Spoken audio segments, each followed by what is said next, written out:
강프로입니다. 자, 한미반도체 보겠습니다. 자, 한미반도체가 다시 어저께죠. 신고가를 만들었고요. 오늘도 5.7% 강세 중에 있습니다. 어저께는 삼성전자가 장 막판에 시세를 강하게 돌리면서 한미반도체의 윗꼬리가 조금 달렸죠. 여기 어저께 상황을 보면 11%까지 강세 구간이 있었는데 종가 보면 한 3% 정도에 끝났으니까 고가부터 저가까지 내려오는 폭 자체가 거의 한 8% 정도의 상승폭이 나왔다는 점. 자, 근데 이게 나쁘게 보실 게 아닙니다. 일단 첫 번째 기술적으로 볼 때는요, 고가를 돌파하는 데 있어서는 매물 소화 과정을 반드시 필요로 합니다. 그리고 한 달 정도의 횡보 기간을 거쳐왔기 때문에 이 구간을 넘어가기 위해서는 당연히 고가 매물을 받아 먹어야 되는 그런 시간이 필요하다. 자, 근데 제가 여기서 계속해서 말씀드리는 내용은 하나예요. 지금 우리가 반도체 종목을 안 보는 게 과연 맞나? 그쵸? 무조건 반도체 종목군을 봐야 됩니다. 근데 반도체 종목군들에서 선별적인 움직임이 나오고 있는 것도 사실이에요. 예를 들어서 한미반도체 같은 경우에는 계속해서 강하죠. 그리고 한미반도체를 강하게 만드는 요인이 있습니다. 그게 SK 하이닉스죠.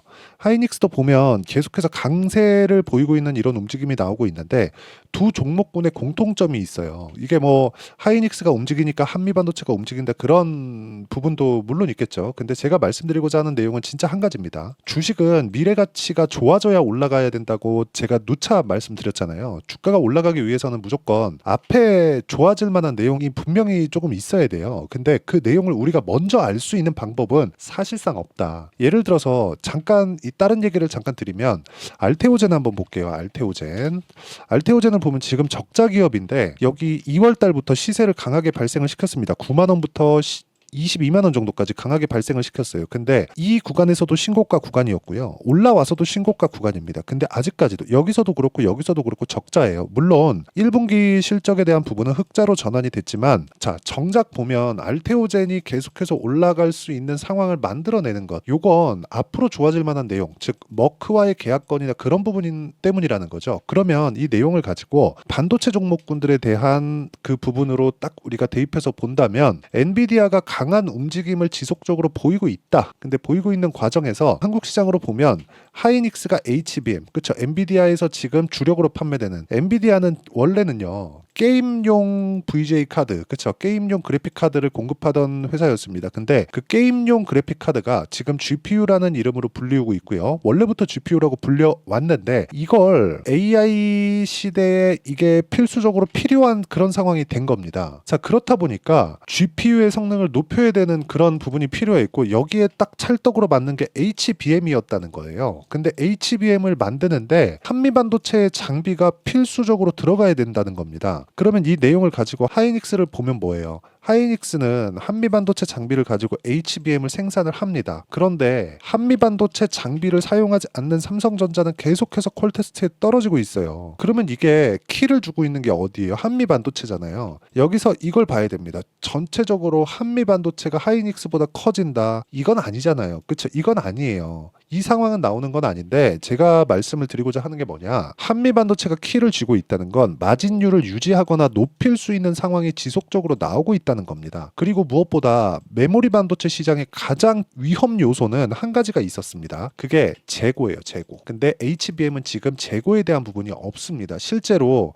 하이닉스 CEO, 그쵸? 하이닉스 CEO가 나가서 솔드아웃, 완판됐다. 자, 그 내용을 한번 보여드리면 이겁니다. 여기 2월 달에 나와서 이미 이야기를 했어요. 하이닉스 부사장, 올해 HBM은 이미 완판, 이제는 속도전이다. 그쵸? 어느 정도까지 생산량을 늘릴 수 있느냐.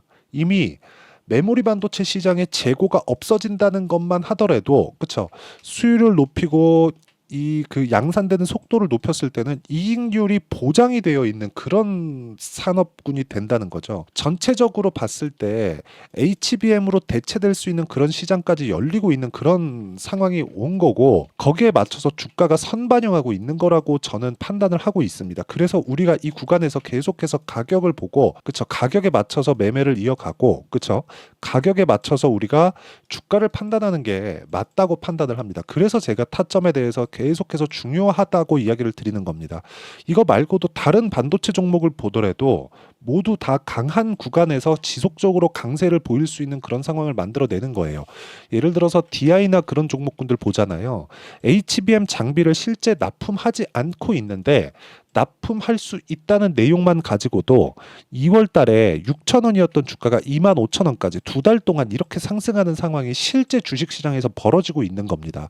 이 구간에서 우리가 봐야 되는 건 납품을 하는 걸 우리가 보고 나서 판단을 하면 이미 다 늦다는 거예요. 그때는 이미 선점한 기업들, 한미반도체나 그런 기업들을 봐야 되고 우리는 여기서는 기대감을 가지고 있는 상황. 근데 요걸 또 돌려서 생각을 해보면 한미반도체 같은 경우에도 실제 지금 주가의 상승폭보다 실적에 대한 전환치, 그쵸? 그런 폭이 그렇게 큰 폭으로 나오고 있지는 않습니다. 그런데도 불구하고 주가가 계속해서 강한 이유는 지금 선점하고 있는 게 TC 본딩 장비, 한미반도체의 TC 본딩, 그쵸? 듀얼 타이건가 아마 그럴 겁니다. 그 장비가 지금 키포인트예요. 삼성전자에서 그걸 사용을 하면 발열도 잡을 수 있고 그리고 그 후공정이죠. 패키징, 그쵸? 패키징에 대한 부분이 대폭 상향 조절이 될 수 있다는 겁니다. 자, 그만큼 후공정에 대한 부분이 중요해지고 있을 때 한국 시장에 있는 한미반도체와 같은 기업이 계속해서 좋아지고 있는 그런 상황이 벌어질 수 있는데 이 구간에서 우리가 가격대를 잘 잡았으면 어느 정도까지 시세를 낼 수 있고 꾸준하게 수익을 낼 수 있는지 그 부분에 대해서 이야기를 드리고 있는 겁니다. 그래서 DI를 보여드리고 있는 거고 이 내용을 제가 여기 다른 내용, 그쵸? 뭐 다른 종목들도 계속해서 이야기를 드려요. 한국 화장품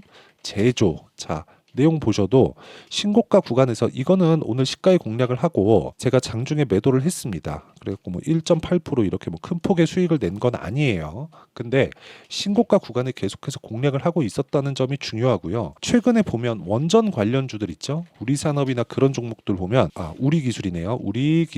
우리기술을 보면 올라가는 구간에서 내가 매매를 오고 있다는 겁니다. 그랬을 때 뭐 중간에 한 번씩 매도했을 때 어느 정도 뭐 수익 보고 나오고 이런 구간도 있지만 계속해서 보유를 해 나가는 상황을 만들어 가야 된다. 이런 상황을 만드는 게 신고가 구간에 매매하는 타점이라고 이야기를 드리는 거고 이게 미증시에서도 동일하게 작용을 합니다. 한미반도체도 이 구간에서 절대 다르지 않다는 거고 고가 구간을 유지하고 있을 때 우리가 가격을 지속적으로 추적하는 걸 어떻게 해야 되겠느냐. 자, 그런 부분을 제가 여기 소통방, 그쵸? 소통방에서 장 시작 전에, 그쵸? 어떤 식으로 매매할지 모든 분들이 다 참여할 수 있게 공유를 해드리고 있습니다. 같이 공부하시면 되고 어떤 식으로 매매하는지 와가지고 배우세요. 뭐 이게 맞다 저게 맞다 그런 부분이 아니라 주가는 가격이 먼저 올라간다는 게 이미 증명이 된 거니까 이런 부분 참고하시면 되고요. 무엇보다 소통방은 다 무료로 진행하고 있으니까 구독과 좋아요 눌러주시고요.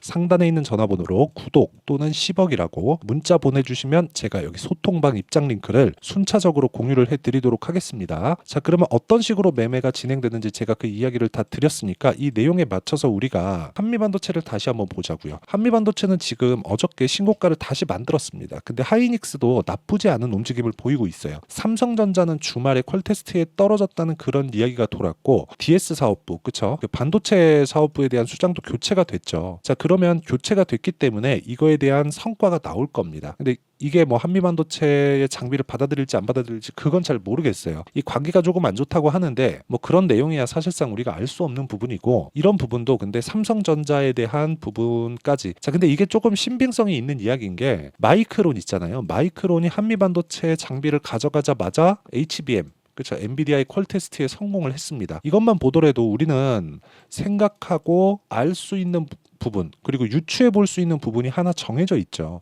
한미반도체가 키를 갖고 있는 게 맞구나. 그럼 이 구간에서 우리가 타점을 정확하게 잡으려면 어떻게 해야 될까? 그게 신고가 구간에 매매를 하는 것이다. 이미 고가 돌파를 했기 때문에 매물 소화 과정이 약간은 필요하겠지만 이 구간에서 우리가 타점을 한번 정확하게 잡아보자. 물론 그 내용에 대한 부분을 그렇죠. 여기 장중에 여기 소통방에서 같이 공부하고 어떤 식으로 잡아야 되는지 그렇죠. 같이 한번 풀어가는 그런 내용을 제가 장 시작 전에 다 공유를 하고 있는데 이 내용에 맞춰서 어떤 식으로 우리가 매매를 해야 될지 그 내용에 대한 부분이 있죠. 그 부분을 여기 한미반도체의 가격과 단기 보유 전략. 단기 보유 전략은 2주입니다. 2주라고 제가 기간을 잡은 건 2주 안에 무언가 변화 요인을 만들지 않으면 주식시장은 진짜 심리가 무너집니다. 그래서 심리를 지켜야 돼요. 그래서 그 심리를 지키는 방법에 대해서 어떤 식으로 해야 될지 그렇죠. 그 내용에 대해서 제가 담아놨고요. 무엇보다 여기 한미반도체의 실시간 타점 그렇죠? 단기 보유 전략으로 만들어내는 실시간 타점을 제가 문자로 공유를 해드리도록 할 테니까 상단에 있는 전화번호로 한미라고 문자 보내주시는 분들에 한해서만 제가 단기 보유 전략 그리고 실시간 타점을 함께 공유를 해드리도록 하겠습니다. 자, 내용 정리하면 그렇습니다. 한미반도체는 지금 키를 쥐고 있다. 근데 키를 쥐고 있다는 건 지금 굉장히 좋은 그 사업적 위치에 있다는 그런 경우가 되는 거잖아요. 일종의 뭐 슈퍼갑이 되어가고 있는 그런 과정을 거치고 있는 거라고 저는 판단을 합니다. 그런데 이런 내용이 실제 실적으로 나오기 전에 주가가 올라가고 있는 상황이 벌어지고 있으니까 우리가 가격에 집중해야 되는 게 맞고, 가격에 집중했을 때 우리가 어느 정도까지 수익을 낼 수 있는지 그 판단을 어떻게 해야 되는지를 한번 제가 다 이해를 시켜 보도록 할 테니까 영상 끝까지 시청하시고요. 모든 분들이 성공 투자하셨으면 참 좋겠습니다. 자, 24년도가 돼도 여전히 시장은 녹록지 못합니다. 이런 상황이 벌어지는 건 어쩔 수 없습니다. 이런 상황에서도 수익이 나는 종목들의 구조는 변하지 않습니다. 즉, 대시세 종목에 대한 구조는 변하지 않는다는 거고, 실제 제가 소통방에서 지속적으로 이야기를 드리고 있는 내용도 대시세 종목이나 시장 주도주를 공략하는 건 철저하게 가격 분석을 하라고 이야기를 드리고, 가격 분석 이후에는 이슈에 대한 파악, 그리고 이슈를 파악하고 나서는 다시 내가 얼마에 매수할지 그 타점에 대한 부분을 지속적으로 언급을 하고 있습니다. 자, 근데 생각해 보세요. 1월 달에 시장이 굉장히 어려웠습니다. 어려운 상황에서의 어떤 종목들이 강했냐 보면 반도체와 그리고 바이오입니다. 자, 실제 여기 보면요. HLB에 제가 실제 매매한 내용을 띄워놓고 보여드리고 있는데, 1월 22일부터 매매를 시작해서 4일 동안 31%의 수익 마감이 됐고요. 그리고 여전히 신고가 종목입니다. 자, 그리고 그 다음 어보브 반도체, 이름을 보시다시피 반도체 종목이죠. 그리고 AI 반도체는 지속적으로 강세를 보이고 있습니다. 이 종목도 신고가를 먼저 달성한 이후에 제가 21%의 단기간에 21%의 큰 수익을 내고 마감이 됐습니다. 다시 재공략을 준비하고 있고, 이런 부분은 소통방에서 다 공유를 해드립니다. 자, 그리고 그 다음 코세스. 자, 코세스 같은 종목도 당연히 그쵸, 신고가 종목이고요. 그리고 반도체 종목입니다. 이 종목도 영업일 기준에서 이틀 동안 대략 한 15%의 수익 마감이 됐습니다. 내용을 한번 보시면 어떻습니까? HLB를 포함해서 뭐 30%, 20%, 뭐 15% 이런 식의 수익이 지속적으로 발생하고 있는데, 이 세 종목 모두 다 신고가 종목이고 1월 달에 시장이 약세를 보이고 있는 구간에서도 강했었던 그런 종목입니다. 특징점이 하나 있는데, 그 이슈에 앞서서 가격이 먼저 반영했다는 거죠. 자, 근데 그게 기업 밸류업 프로그램이라고 하죠. 그 종목들도 마찬가지입니다. 오늘은 그 부분에 대해서 이야기를 드릴 텐데, 그렇게 제가 가격을 먼저 보고 이슈에 대해서 파악하는 이유는 결과적으로는 큰 시세를 먹기 위한 사전 준비 작업입니다. 실제로 큰 시세를 먹기 위해서 사전 준비 작업을 했을 때 여기 레인보우 로보틱스 127%, 그리고 ISC 98%, 그리고 한미반도체 97%의 큰 수익을 내는 상황을 만들 수 있습니다. 어떤 식으로 소통방에서 진행됐는지, 그쵸? 그 상황을 제가 이야기를 드린 건데, 이런 상황도요, 당연히 신고가를 공략했을 때 가능한 겁니다. 자, 그러면 이번에도 마찬가지입니다. 그쵸? 정부 주도의 코리아 디스카운트 해소 방안이 2월 달에 발표를 하고요. 그리고 2월 달에 발표된 내용을 토대로 주가가 움직이는 게 아니라 이미 움직인 내용이 있죠. 실제 이 내용은 크게 중요한 게 아니라는 겁니다. 실제 움직인 내용을 보면, 자, 기아차입니다. 실제로 12월 달에 신고가를 만들어 놓고 정부에서 입김을 불어 넣으니까 순식간에 기아차를 포함해서 현대차 같은 거대 기업들의 주가가 2주도 채 되지 않아서 40% 정도의 큰 시세를 냅니다. 자, 그러면 우리는 어떤 종목을 봐야 될까요? 이슈를 파악해야 되는 것도 맞지만 철저하게 가격에 맞춰서 매매를 해야 되는 게 당연히 중요합니다. 정부가 주도하는 정책 방향이 있겠죠. 그 방향에 맞춰서 우리가 종목을 찾을 필요가 있다. 자, 그러면 답이 나왔습니다. 정부가 주도하는 방향에 맞춰서 제2의 기아차를 찾는 게 지금은 중요하다. 근데 정부 정책의 방향에 맞게 가자.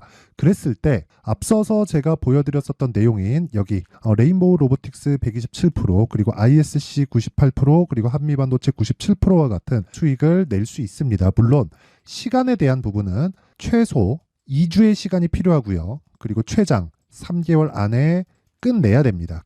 자, 기아차의 시세를 보셨던 것과 같이 2월 달에 정부 정책의 방향이 결정되고요. 바로 3월 달이면 시행입니다. 자, 그러면 우리는 거기에 맞춰서 당연히 종목을 찾아야 되고 제가 제2의 기아차를 찾아놨습니다. 제가 아까 전에 소통방에서 이야기를 드렸었던 내용 다 공개를 해드렸는데 그 내용처럼 종목만 받고 싶다 하시는 분들은요. 상단에 있는 제 전화번호로 대시세, 자, 대시세라고 문자를 보내주시면 정부 정책의 방향에 맞는 종목을 모든 분들에게 무료로 공개를 해드리도록 하겠습니다. 자, 제가 원하는 건 채널 성장이 목적입니다. 자, 그래서 구독과 좋아요 꼭 좀 부탁드리고요.